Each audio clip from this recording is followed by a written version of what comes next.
how does your collaboration with Tom Miller and the To Be Human program change the outcomes for families that are in denial situations? Right.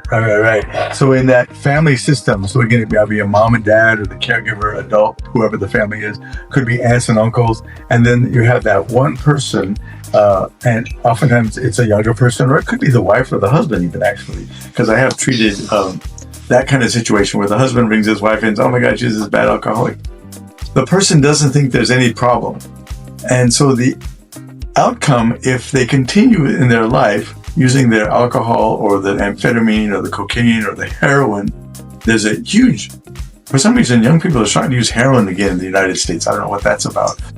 So whatever drug they're using, if they don't believe there's any problem, the denial, it will just get worse and worse.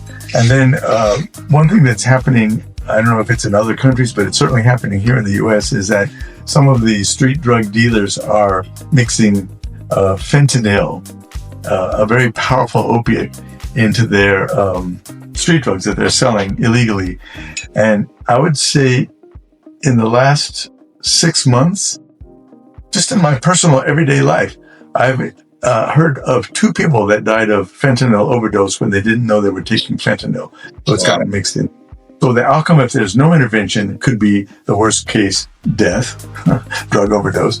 The other worst case is, problems in the family, maybe domestic violence. Another worst case could be a criminal activity, and the person who's using the drugs could end up in prison. There's one woman here in town.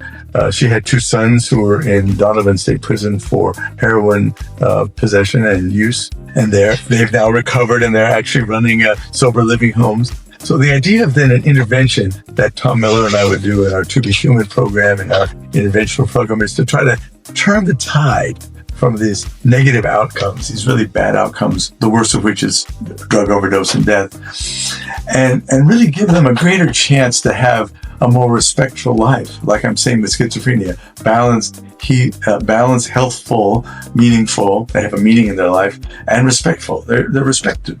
And a lot of things we say in 12-step is that Alcoholics Anonymous is you do respectful things, you can have a respected life. If you do estimable good things, you can have a life of good esteem. And so really helping those interventions.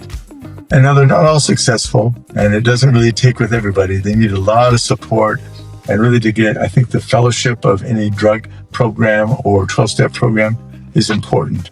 Just like the peer support specialist for the person with severe mental, an AA sponsor for the young alcoholic or the new alcoholic getting sober. Because then that new person can look at the older person and say, oh, they were alcoholic, they had all kinds of problems, and they've stopped for 2 years, 5 years, 10 years, 20 years. I can do it too.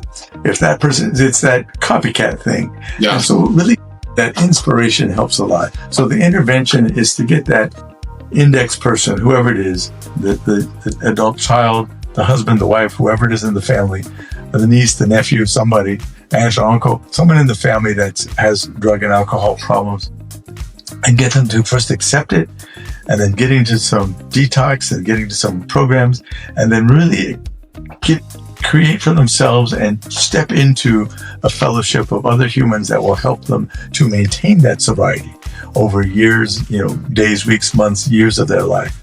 And that fellowship is so important as the long-term maintenance, like the actor having a coach or the Olympic athlete having a coach. So you want to have that coach to maintain your sobriety.